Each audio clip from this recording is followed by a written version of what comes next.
Welcome to another episode of the AlbumReview.net podcast. I'm Greg Potters. We've now reached episode number 87. Plugging along. And in this episode, I welcome independent artist, musician, all around really singer-songwriter Colin Hart. That's Colin H-A-R-T. Let me tell you why this episode is special. So a little quick story. I was leaving a concert last month in beautiful Portsmouth, New Hampshire.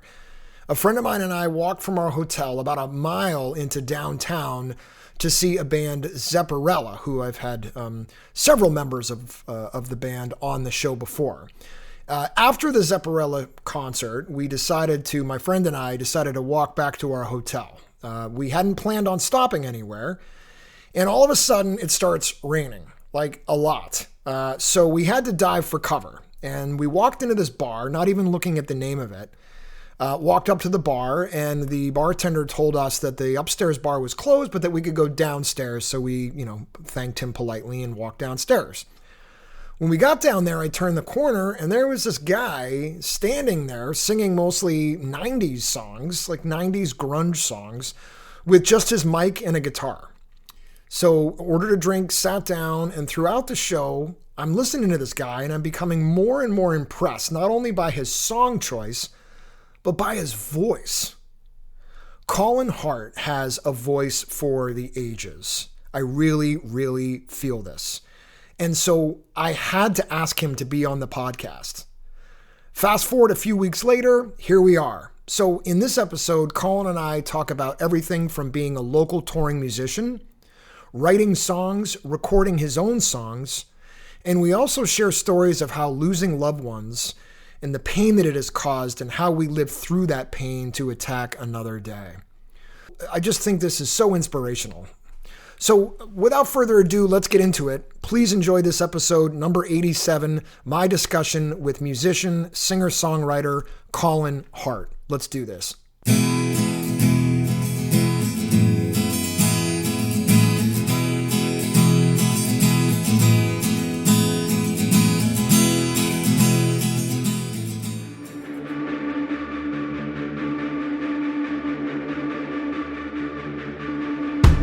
I was born 10,000 years ago. I am no chosen child of the stone, but I've seen cities and rulers rise and fall. It always happens, no one sister's so tall. Once a lion fell to my shattered sword. His final act, hollow, breathless.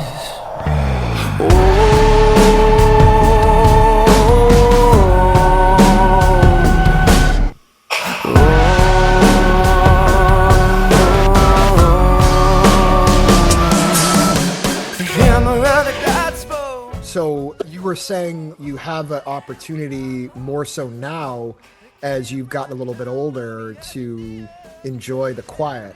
Do you actually schedule time? Like, this is how lame I am. I actually schedule time for peace and quiet. Yeah, that's something I would like to be able to do. But my life right now is very much hard black and hard white. Yeah. Just like complete opposites. Like, this time of the year, just can't even get a second to catch my breath. So there's literally like no more room for any extra things in my life if I tried. That includes extra as in doing nothing. But then the winter time when things are slower, it's like I have plenty of time to just twiddle my thumbs and daydream and do whatever. And that's just for living in the area that I live in. Music for one half of the year, you can be as busy as you want to be. And then for the other half of the year, you can still be fairly busy, but you definitely have more free time. And I think is actually a good thing. Totally.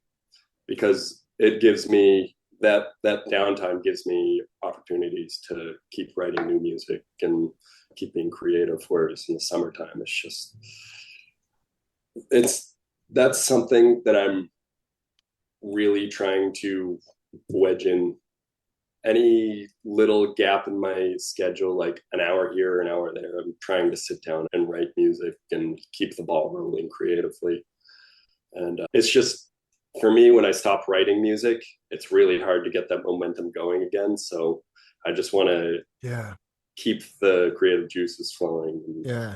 not Well, stop. I can't thank you enough for jumping on this with me and joining me. I've been really looking forward to this conversation. For the listeners, the way that Colin and I met was kind of fateful, if you ask me. I'll tell the story real quick. I've already told Colin I was at a concert last month in beautiful Portsmouth, New Hampshire. Sorry, not Portsmouth, Rhode Island.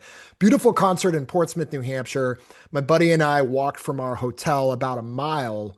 And then after the show, we decided to walk back to our hotel and we weren't going to stop. That wasn't in the plans. And then it started raining heavily. So we had to dive for cover. And we walked into a bar, not even looking at the name. It was literally like the first. I feel like this is from a movie. And the bartender upstairs told us his bar was closed, but that we could go to the bar downstairs. So we walk downstairs, turn the corner, there's the bar, and then I see Colin standing there with his guitar and mic, and he's performing, he's singing. And I was immediately like, yeah, all right, cool.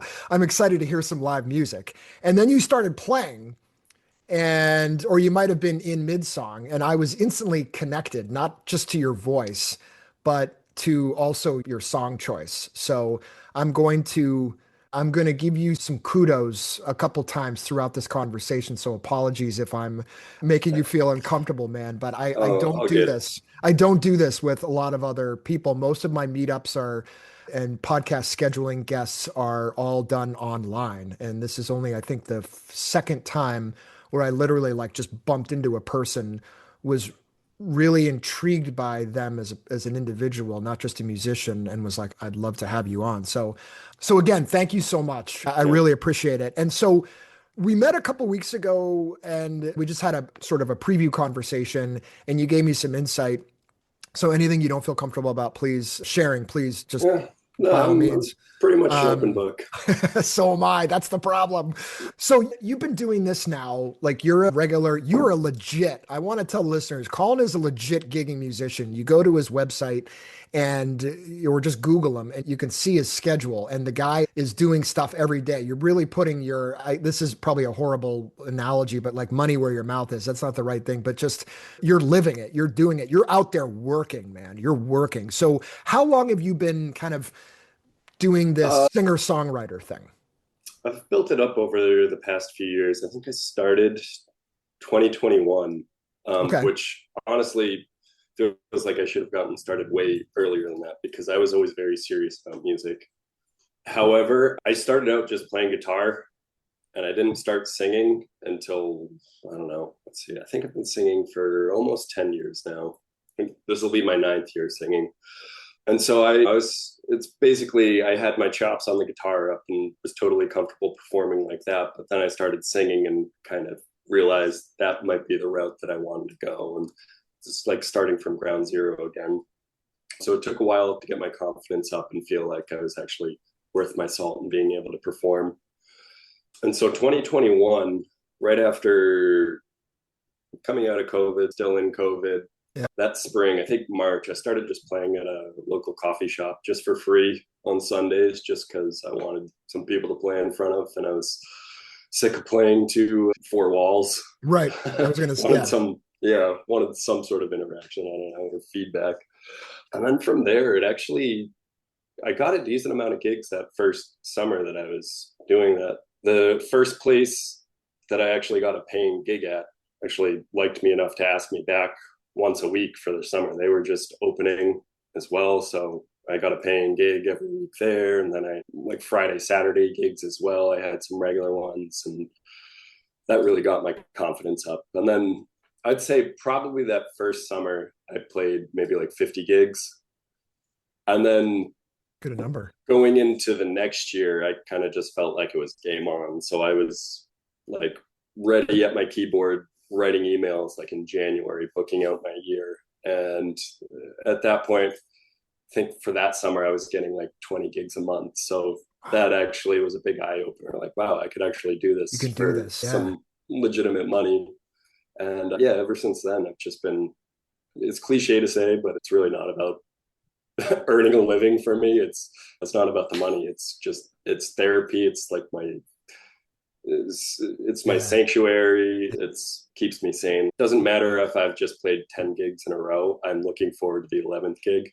Yeah. Yeah, I'm so incredibly grateful to be doing this as a lifestyle. Like, words cannot describe the gratitude in my heart that I have for I can the tell. I opportunity. can tell it's genuine. I can just sense that you give off that aura, and that's really what motivated me to approach you at your gig that night in Portsmouth and just introduce myself. I wanted to dive into something that is, I always like to get a sense from people of what brought them to where they are today as a musician. And I talk to a lot of singer-songwriters and traveling musicians, touring musicians, gigging musicians who they're kind of on a mission. And sometimes it's just because, or sometimes like me, they almost can remember the day that they fell in love with music.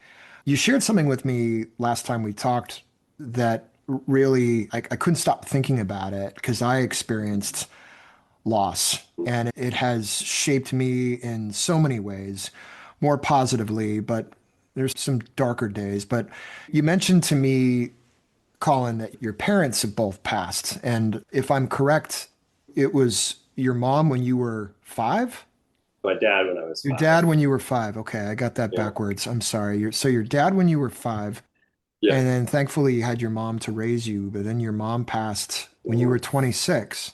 yeah, I just, if you're willing, I wanted to ask, I lost my mom 5 years ago and it really shaped me. I'm eager to ask how, if that has, this loss has shaped you.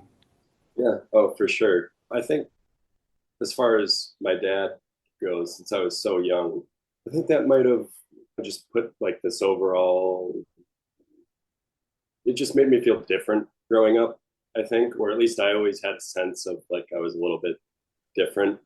And I think underlying all of that was because my dad had passed and I'd been through something that a lot of the kids my age hadn't been through. And I just didn't really feel like I didn't really have the tools to communicate how I felt about all of that, just being a kid. And I didn't feel like other kids really understand either. So, yeah, that just always made me feel slightly removed from everyone else. And I think, I'm not saying there's a direct correlation into me becoming a musician or artist, but in my mind, I kind of think that might have set me up for that trajectory. And then with my mom, when she passed, she was always so supportive and open-minded, and That's amazing. I'm so glad to hear that. like she was just like the best mom that anyone could have asked for, and always trying to just get me and my brothers to just follow our dreams and just do what makes us happy and everything. But until she died, I was really struggling with just identity, and I felt like it's almost like my teenage years of being like insecure and not knowing my place in the world and all this other stuff kind of prolonged into my mid 20s. And then after my mom died, she was such a big person for me to really talk to about how I was feeling, but it was almost just a way for me to vent and not actually do anything to change myself. So I stopped feeling like that. And so after she died, I didn't have that person anymore. Right, And it right. just like, I just had to change essentially. I had to grow up and really figure out who I was and how I was going to live my life without some sort of like a mom is metaphorically like a safe place.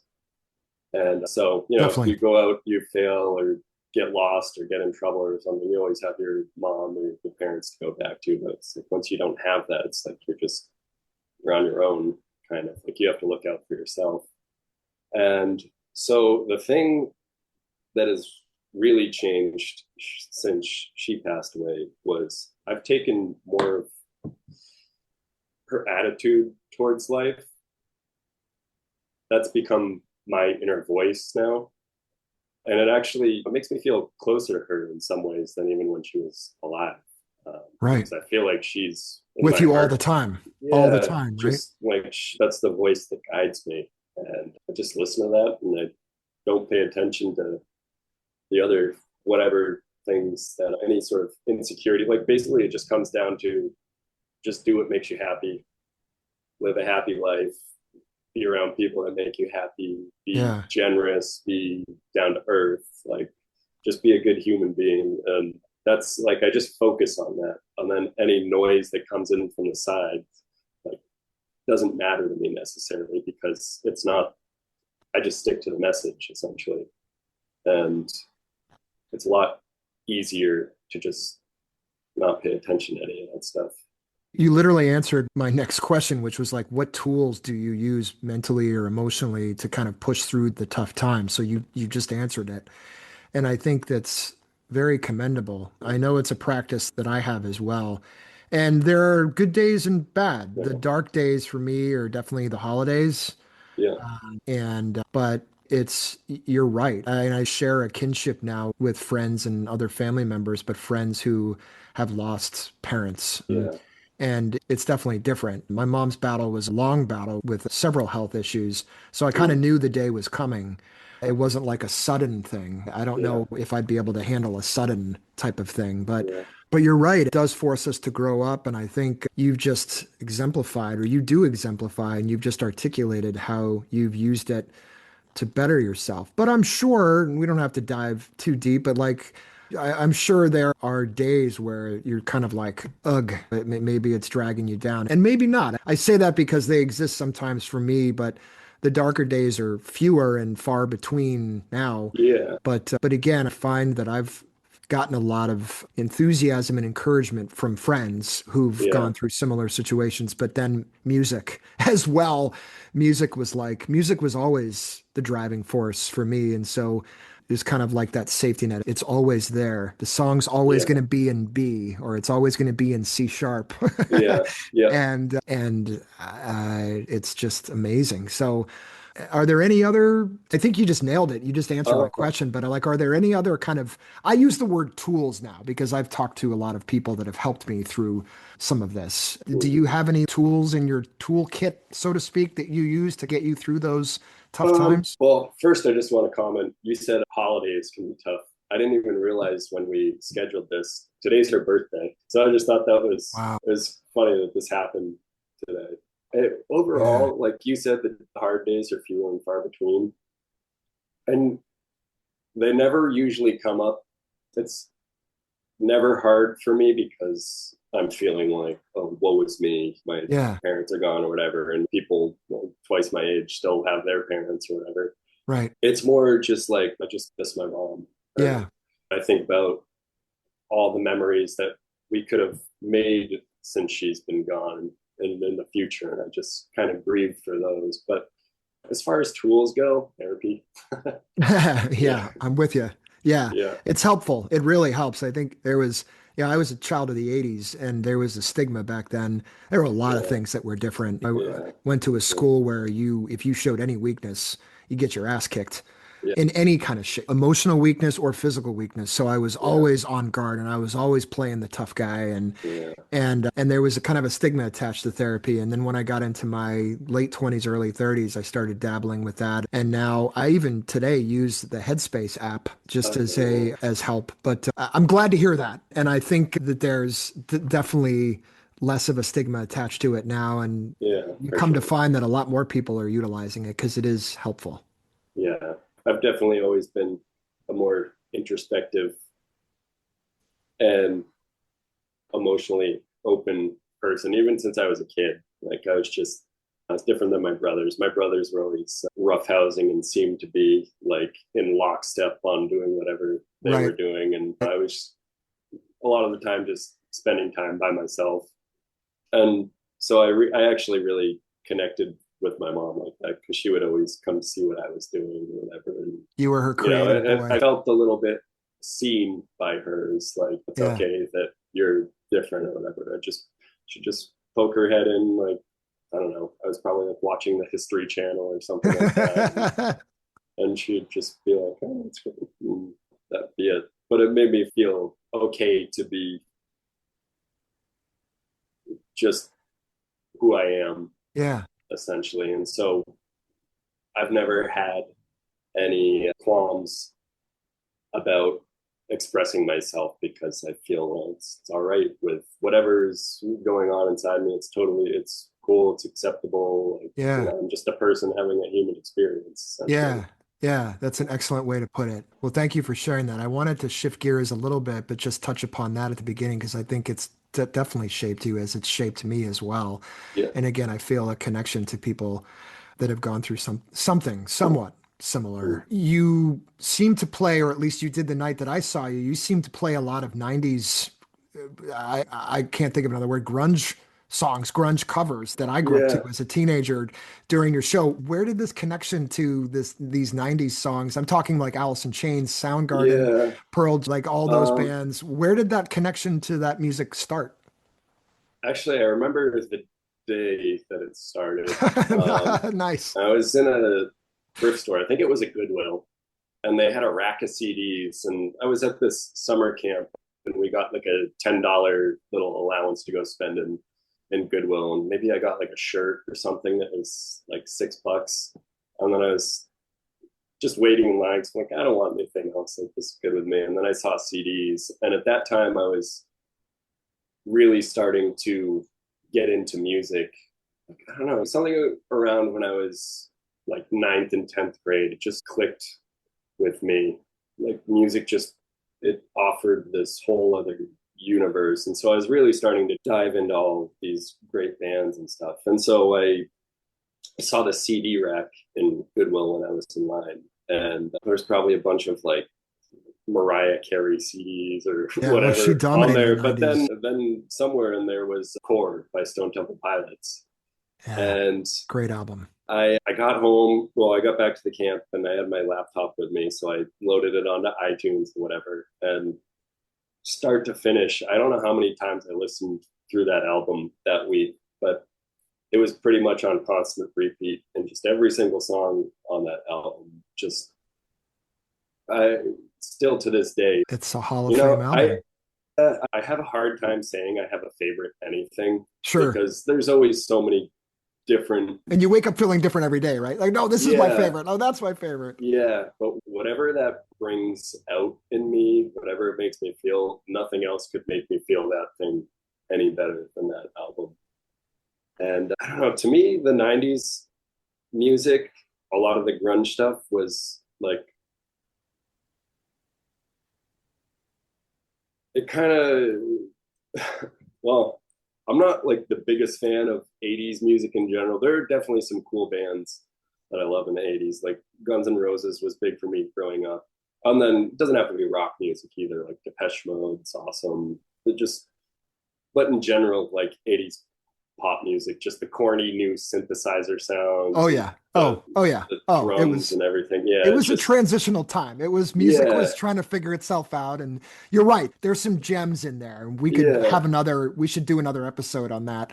But like, but you're right. It really things don't get me started. I'm gonna really try not to veer off, but things really pivoted yeah, in like the summer, fall of 1991 when yeah, all of those albums within a month of each other yeah, came out. We're talking like Bad Motorfinger, Pearl Jam yeah, Alive, Red Hot Chili Peppers, Blood Sugar Sex Magic, Nirvana yeah, Nevermind, right? Like, and you mentioned Core, obviously, as well, which I think was a teeny bit later, but still in that same genre. So I'm yeah. with you.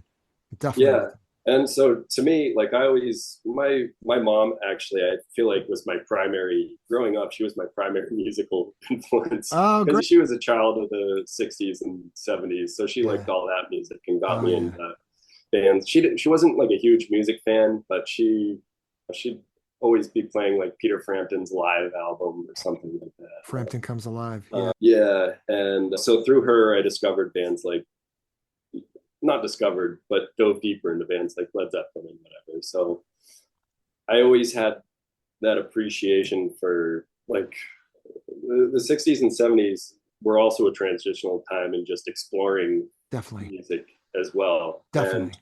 so I feel like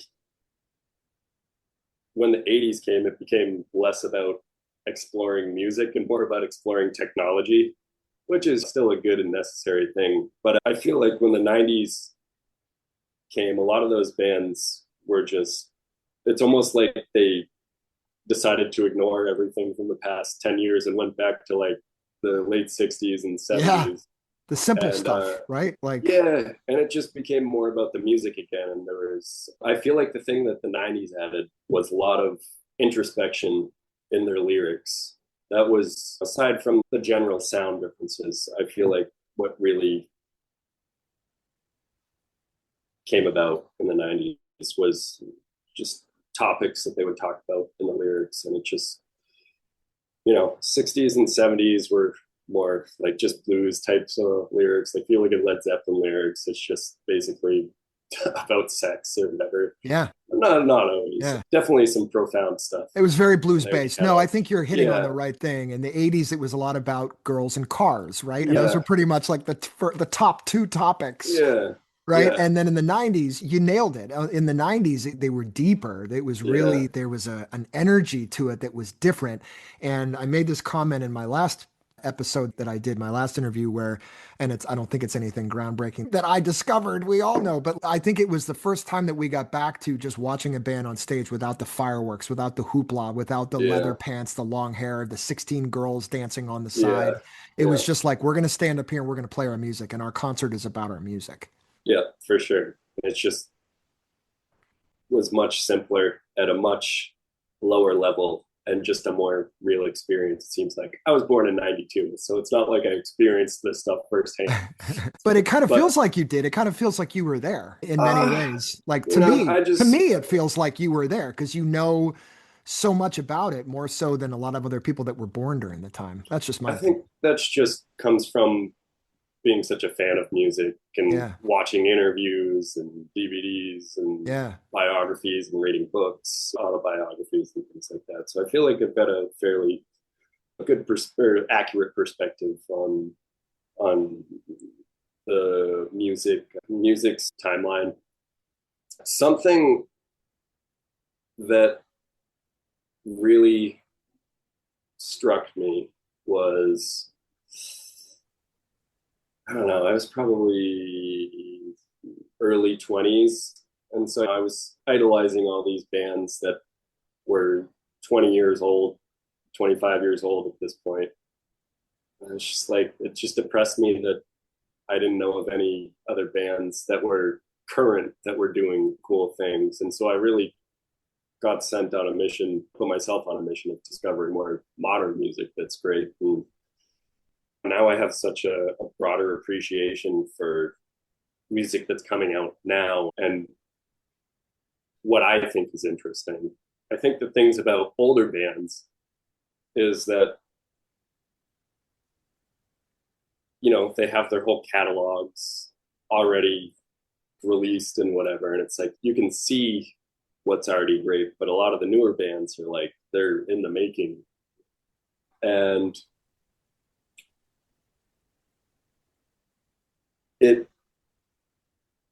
helped me stop comparing the bands that were releasing music currently to bands that already have these monstrous, great, timeless catalogs. So I'm like, well, these people are just making that right now. They can't stand toe to toe with something like Led Zeppelin or It's very whatever great insightful. band.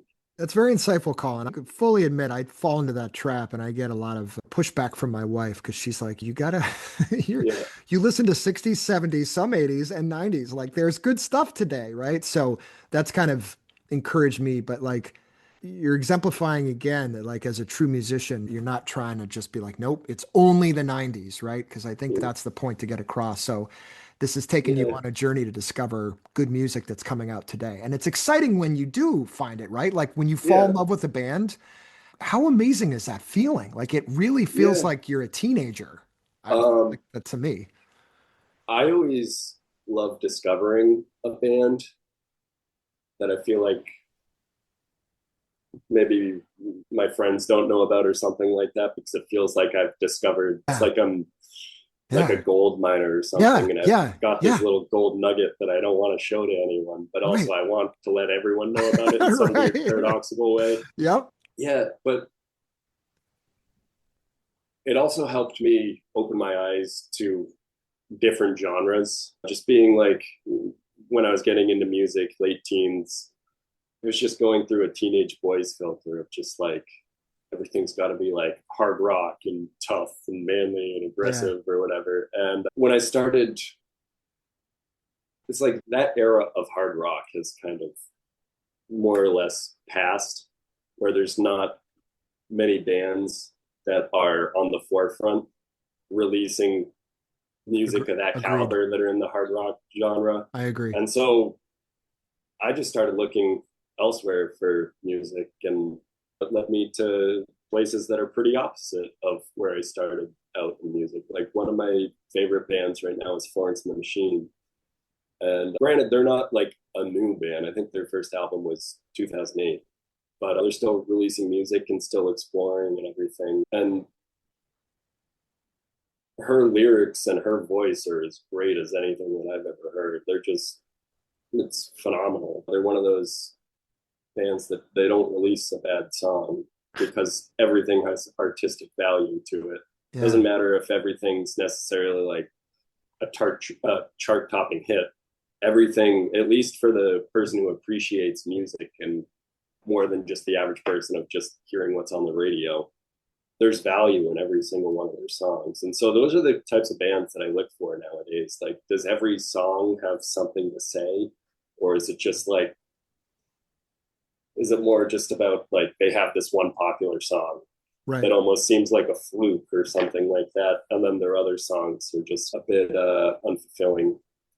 Well, going through your catalog, that's a great point. There's going through your catalog, and I'm going to get into that in a minute. I want to talk about a couple of your songs, but I noticed that sort of newer age, for lack of a better way of saying it, influence. And I was like, oh, this Mm. is even cooler. Like I was kind of expecting for no other reason than just when I saw you live, I was like, that his songs were kind of be kind of 90s influence. I'm like, no, Colin's like expanded. He's got all these different sounds in his music. And so I think you really are living up to what you're saying. And I think that's what most musicians that I talk to that I really respect, it's like they're almost saying to me, like, no, Greg, it's not just about this one genre. Like there's a lot of other stuff out there, and it's really what makes you feel good. So I want to get into some of your songs in a minute, but so you live tucked up, correct me if I'm wrong, you live tucked up in the Lake Winnipesaukee area of New Hampshire, correct? Yeah, more or less. I live in a town called Bristol, which, Bristol. Yeah. is Okay. a tiny little town, maybe like 5,000 people. Nice. And I'm probably the only musician that lives here. Only like serious musician. Actually, Yeah. one of my friends and her partner lives in the town over, which is an even smaller town, which I think it's funny. But yeah, New Hampshire is not in general known for having a music scene. It's small, if anything. Yeah. Let's just say that. Yeah. There was a burst of a few comedians that came out of the Manchester area. Seth Meyers and oh my gosh, I'm blanking on her name right now. Sarah There, Silverman so and yeah, Adam Adam Sandler. Sandler. But anyways, so I wanted to shift a little bit to instruments, get a little Yeah. technical here. Tell me about your rig, or even maybe more than that. Like, what's your favorite guitar that you play, if you have one? I guess well, so for playing live, since I'm Yeah. just playing by myself, I keep it as simple as possible for the reason of, well, or I guess two reasons. One reason, simple as possible means less gear, which means less Less trips hassle. back and Less, forth to right. load in and out. I can get everything. If the doorway is wide enough to wherever I'm playing, I can get everything in one trip, which is Nice. huge for me. Yeah. And it helps more than just out of like convenience. It's like sometimes I've got a gig right after another gig, and I just have to get in and out as Yeah, you got fast to as hustle. possible so I Right. can make it. The other reason is I feel like less gear, I feel like makes me a better musician. If it's literally just I my know what you mean. guitar and me, I just goes direct into my PA system. Yeah. Yeah, and there's I no just hiding.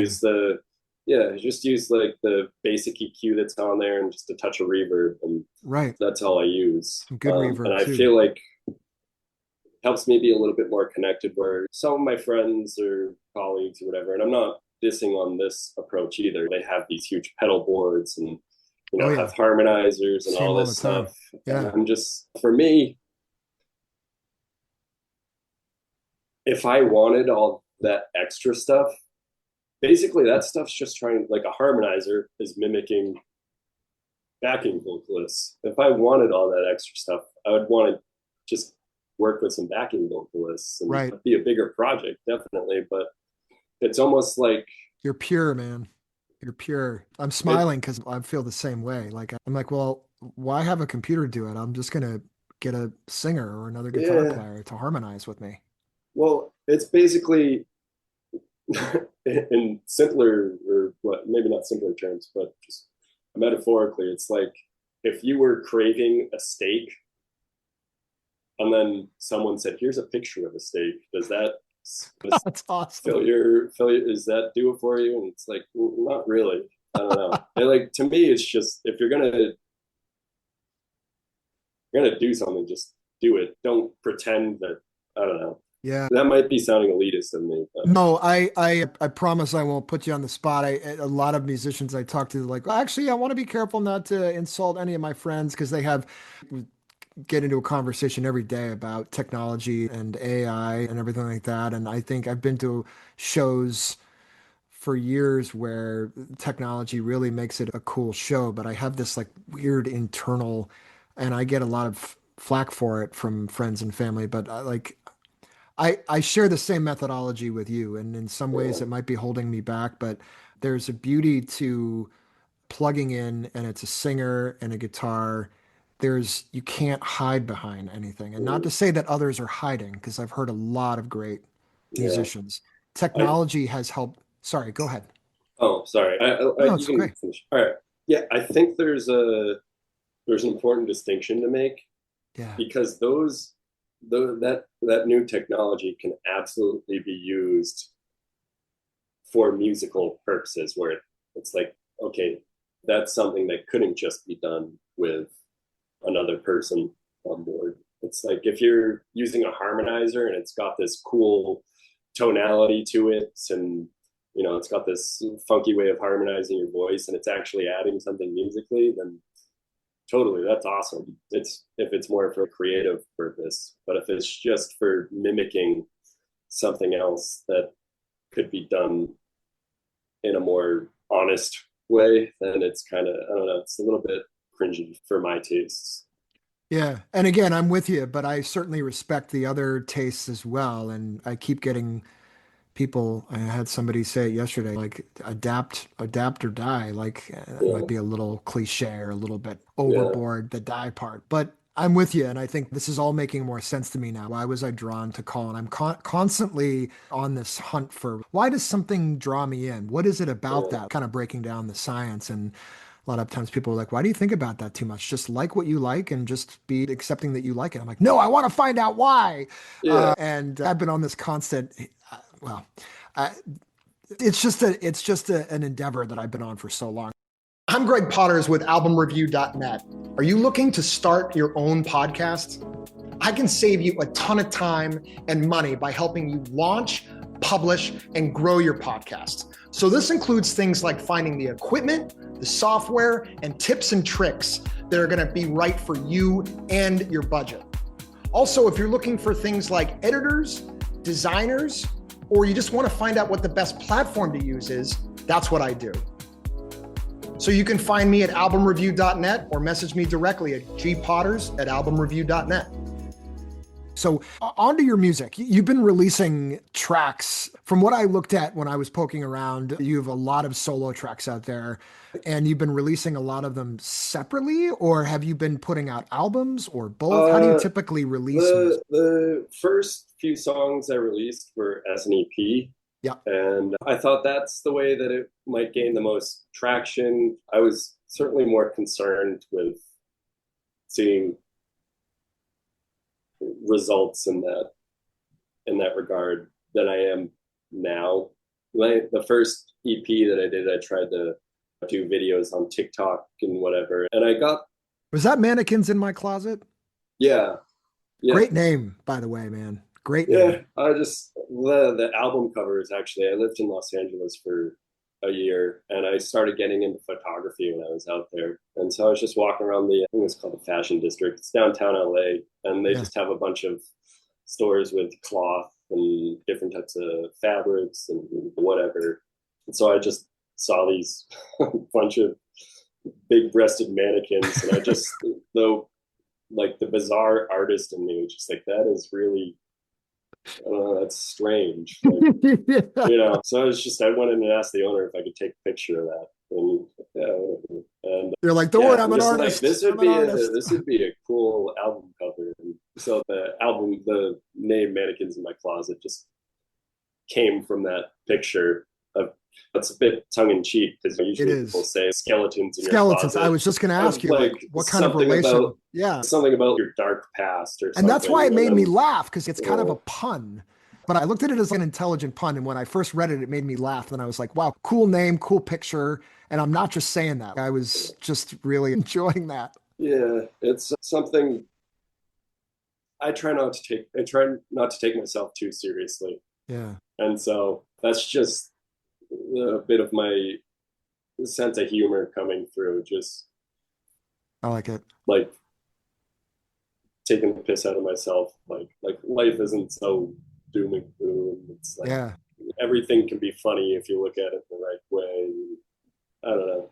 Yeah. I love it. Using an English term, taking the piss out of it, right? I don't really know the American version of that. I actually use that term. I get it though. I got it. Yeah. Calling out a few of your originals, Bombs and Butterflies, a heavier track, but just filled with emotion.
And then Lost Dogs and Lonely Hearts, which I really enjoyed. It's piano based and what I would perhaps call a ballad, but that's the one I have to shout this out.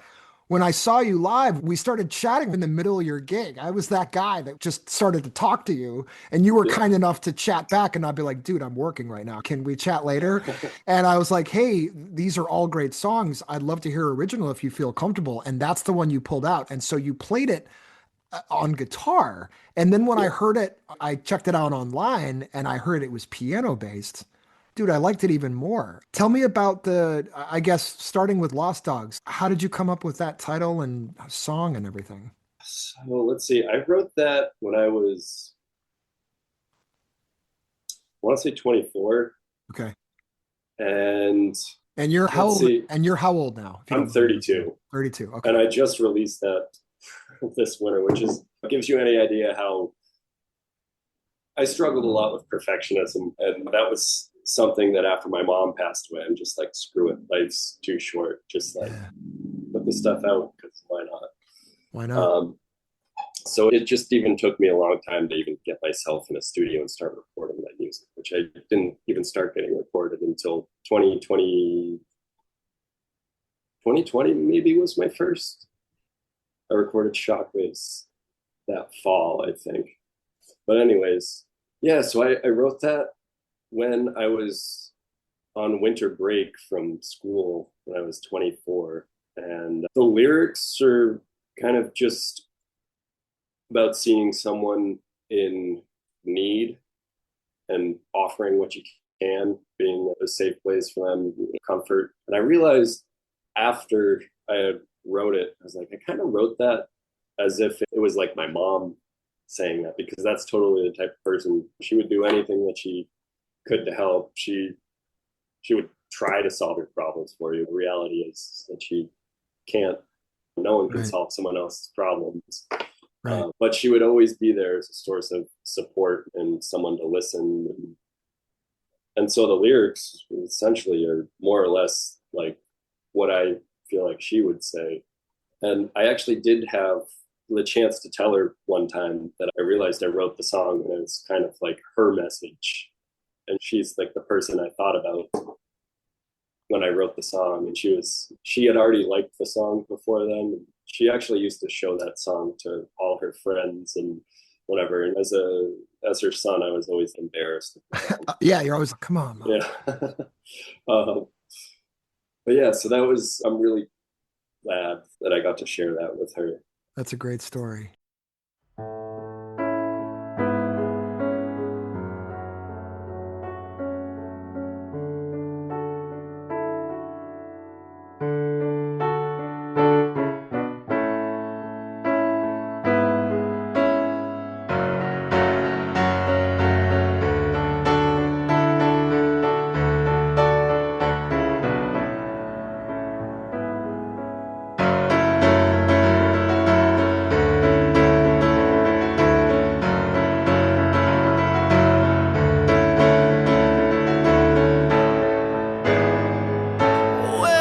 Waving flags are saving grace, blowing proud for a better day. Save the masses one by one. Still your kingdom has not come. My love is on the table, and I made enough for two. I'm sorry that I'm not able to turn it all around for you.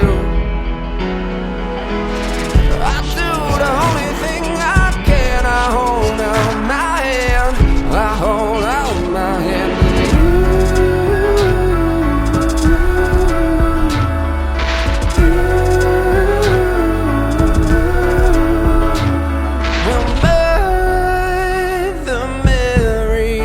Show her face, but in yourself is where you need the faith. Sanctuary by the fireplace, in the cradle of its warm embrace.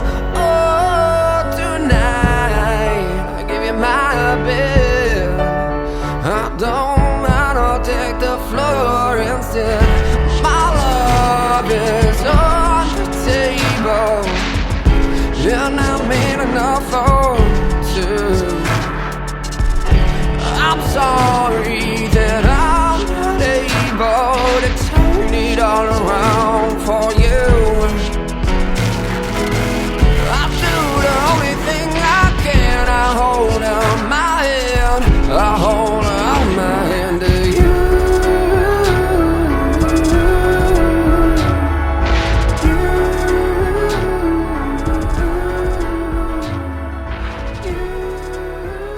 Yeah, so that song is definitely pretty close to my heart.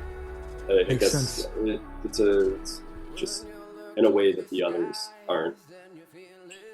It makes sense why you chose that one too. I feel like sometimes I wouldn't pull out some of my big ones because I was worried about getting emotional on stage. So kudos to you. But I think you really have a lot of emotion in your voice. And for the listeners, if you can't hear it in some of his music, seeing him live, I've been singing in bands for 35 years now, Colin, and I don't think my voice could even get close to yours. I really think you have a talent. And for a long time, I was like, wow, I feel like I really have some talent here. I know it's not a competition. You definitely do, and it drew me in right away. Now, I mentioned previously, I thought your voice had a similar tone to it that a singer that I used to listen to named David Gray. David's an Irish singer, Yeah. still around today, was a bit more commercial 20 years ago. I think his biggest hits were Sail Away With Me and a song called Babylon, which was all over the radio in the early 2000s. But his voice is spectacular. It's got some rasp. Just to explain to people listening to this, it's got some rasp, but it's filled with emotion. And I thought about it before taking my notes before this call, and the only word I could come up with was astonishing emotion. And it's just a voice there where it kind of makes your head turn. My favorite thing to see in a live act, or tell me if you're like this. And this happened to me a few times, not maybe as many times as you, but I'm in a bar, I start to play, and people are kind of going about their business. They're not ignoring, but they're just, and I'm like, all right, I'm 3 songs in. I'm gonna whip out I'm gonna pull out my big song here, Yeah. or the song that I feel like I can sing the best. And I would tend to close my eyes a lot. And by the end of the song, I'd open them, and not everyone, but most people their attention would be drawn to the stage. Or Yeah. so I say that because I was like that right away. And that was another reason, number 35. I told you I was going to give you too many kudos today, but like it was reason like number 35 where I was like, yeah, he can play guitar. He's got great song choice. He's got good presence. But he's got a great voice. I don't know if there's any way you can't explain that. It's just the way you sound. You haven't done any like work. Have you ever taken any lessons or anything, or is that just your Yeah. natural singing voice? That's actually, I started, well, before I even was a singer, people, I would say like, he kind of sound like Eddie Vedder. And I think that's just the way I shape my words and maybe have a bit darker tone or something like that. Yeah. But usually when I do something that I really want to do, I want to do it to the best that I possibly do it. So Yeah. I, before even trying to sing, I just took vocal lessons before You did? trying to even Cool. sing. Yeah, so I took vocal lessons for the first year and a half that I was a singer. And just because I had coming from guitar, it's like, yeah, you just practice scales and learn songs that are above your ability level and learn music theory and whatnot. But when it's singing, it's more of like a full body thing. It's like, I don't even know how do you sing a note the right way? So it was really just getting the basics and the foundation down.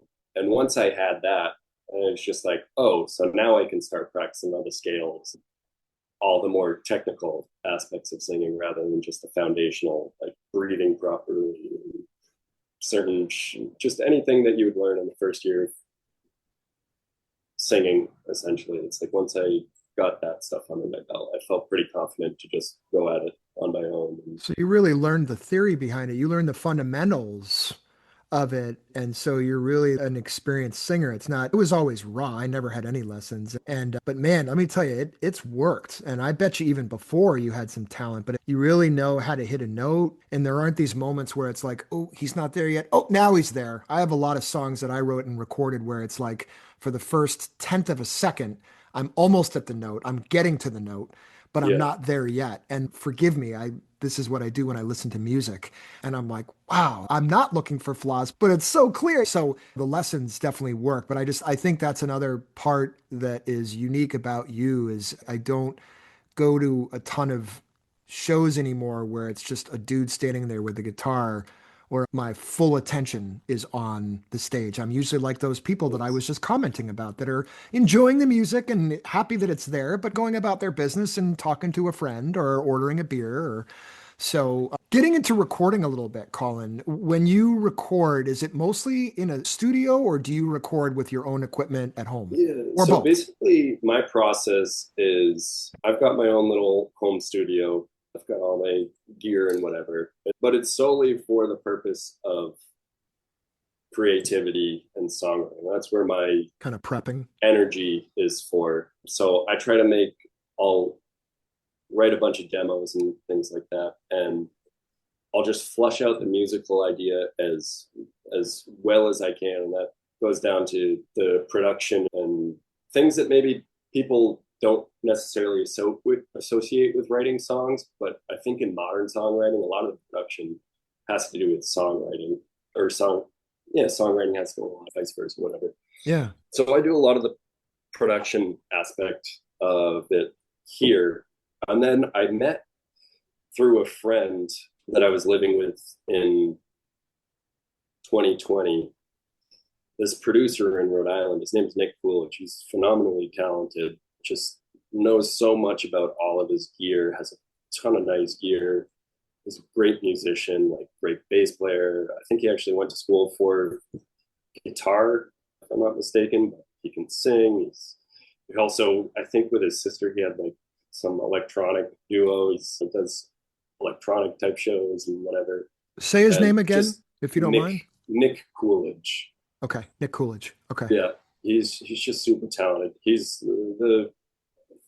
works a lot with this band called Coyote Island out of Maine, and I don't know. I'm not really into that type of music, so I don't know if I'm gonna say the right terminology, but it's kind of like some sort of like modern reggae, beachy vibes Okay. type music. But they're great, and yeah, so he's just like I could not have asked to work with someone as capable as he is. That was just like pure chance, pure luck. And to top it off, he's just super down to earth and no ego. Like someone with his capabilities, I feel like would probably have a bit of an ego, but he's very down to earth, super friendly. And so, anyways, I just make my demos, dress them up as much as I can on my own, and get it to the point where it's like, yeah, I think I've put everything in this demo that I want to be in there, and I think I've got it as accurate as possible. And then I send him the demos, and I go down to his studio and just record for a couple of days. And he's basically got his whole house transformed into one giant studio. So That's he's a got like, commitment. That's great. yeah, like he's got XLR inputs and outputs on all the floors and everything. And yeah, so when we started working together, it was, we hadn't really figured out how each other work yet. And just looking back on it, like I just started recording 2 more songs this week with him. I was just down there Tuesday, Wednesday, and there was a lot of creativity going on during the sessions. Whereas like the first songs we recorded, it was more just like, okay, I think this is what we're going for. It sounds like what you were going for. It was more just like I was like a client or something, Yeah. and kind of just put his stamp on it. I would honestly like to re-record some of the first few songs that we did, because I feel like our working relationship is so much more flowing now, but I think some cool stuff could come out of it. But Is it Dead Pop Studios? Is that yeah, yeah, yeah, I just looked him yeah. up and he's got a lot of cool pictures on his website. I can't say enough good things about him, and he's a true artist too. It looks like being in a space like that can really encourage creativity and art. And so Yeah, maybe you show up and you've got some songs ready, but you're also like, man, I'm really influenced by this space and I'm yeah. starting to be No, creative. it's he's got art and photography all over the place, and cool books and things like that, and just tons of beautiful and unique instruments. So it's like a perfect place to be, to just inspire Yeah. creativity. But the thing that I think was really a godsend to me was the fact that he had all this know-how and skill in working with synthesizers and different types of electronic instruments. And that was something that I was really wanting to explore and wanted to be a big part of my music. And now I feel like it's become, I feel like I'm firmly headed in that direction now.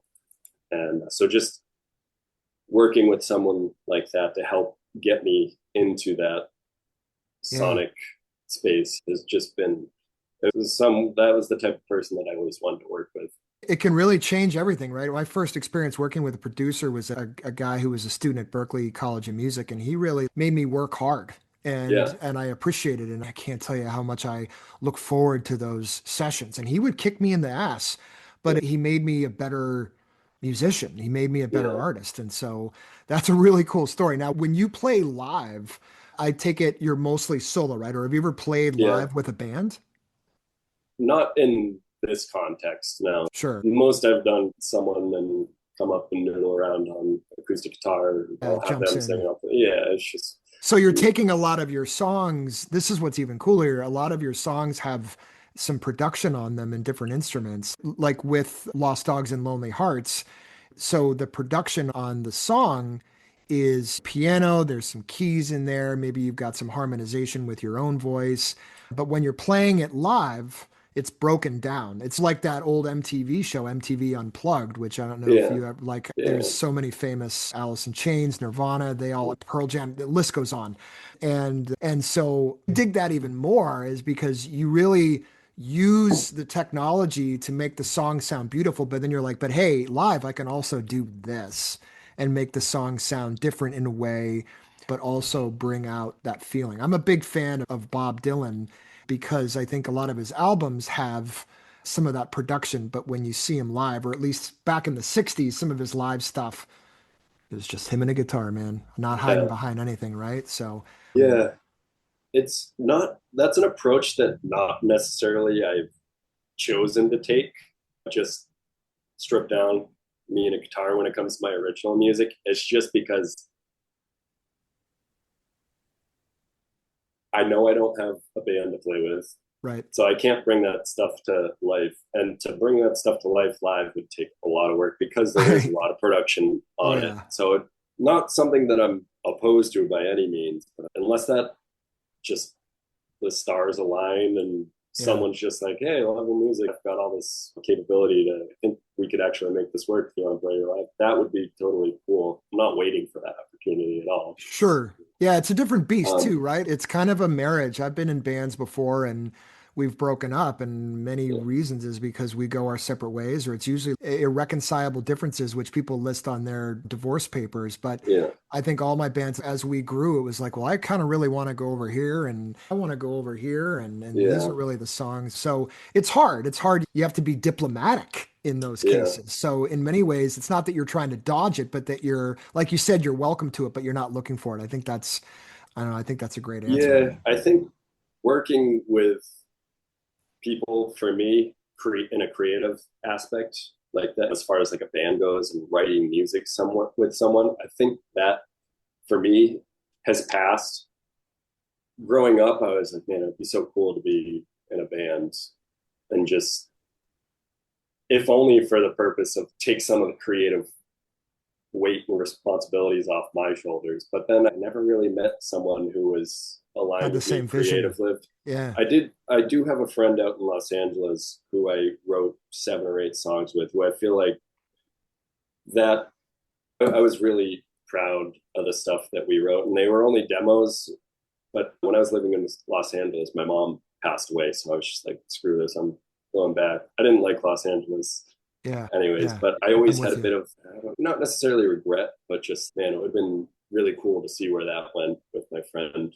But yeah, and so since I never really ended up in a situation in a band or anything like that, I was like, well, I'm not going to wait forever to get started on my creative Yeah. journey. I'm just Right. going to start. And so this is just more me writing by myself has more been a result of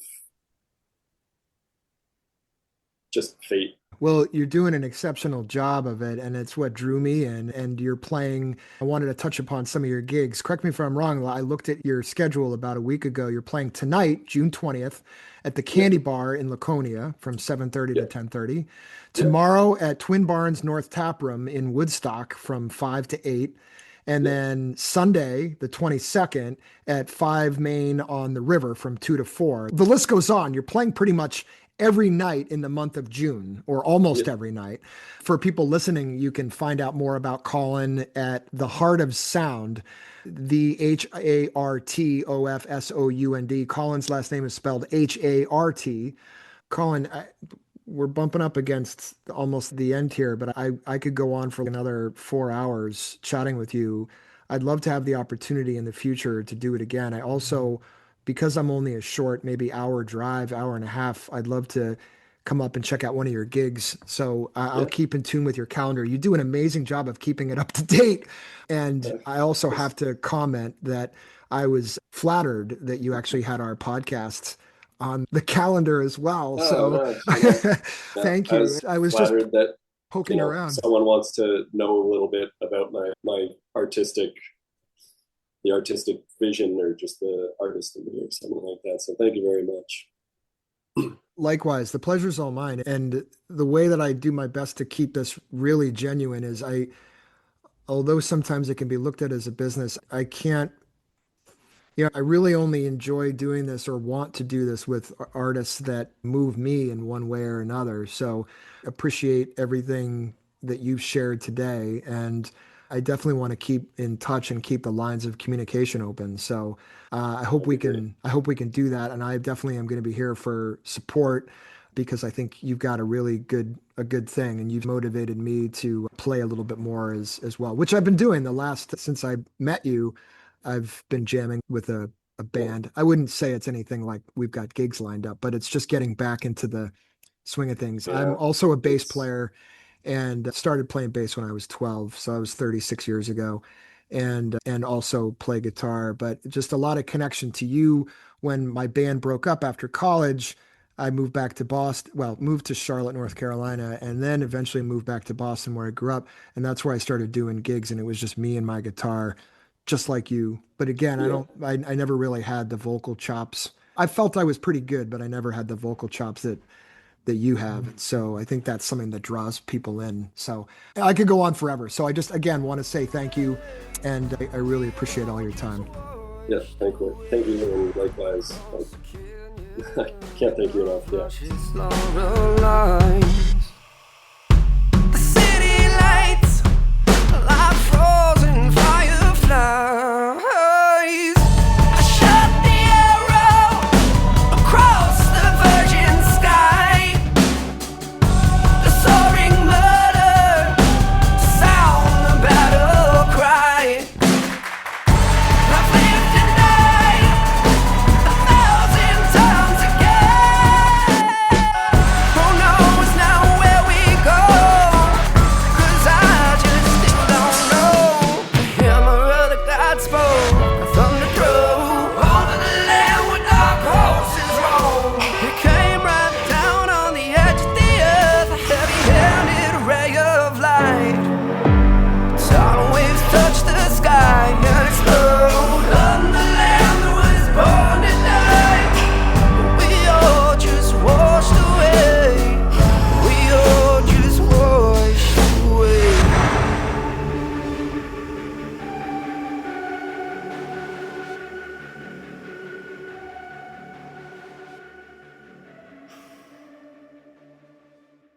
Thank you again for listening to this episode and my conversation with singer-songwriter Colin Hart.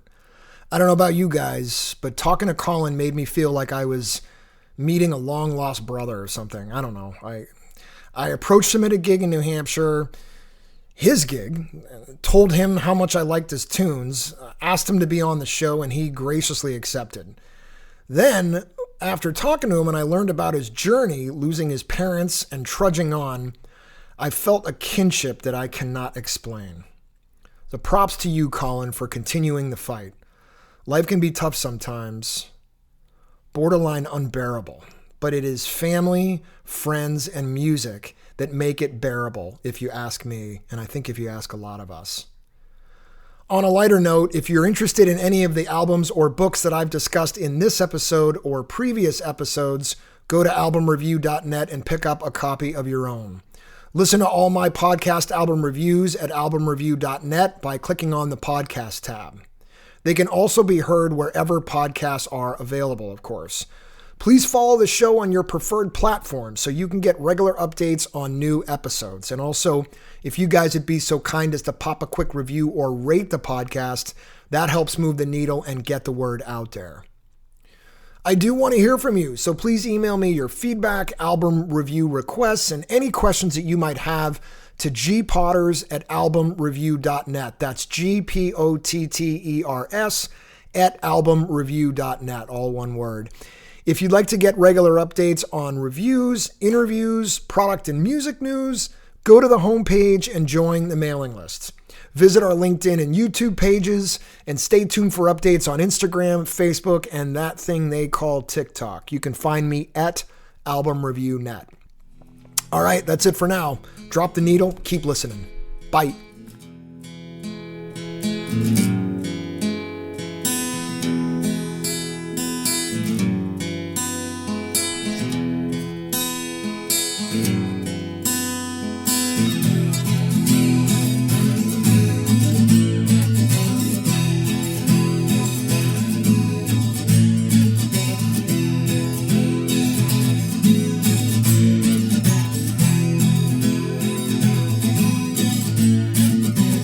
Take a trip down by the highway.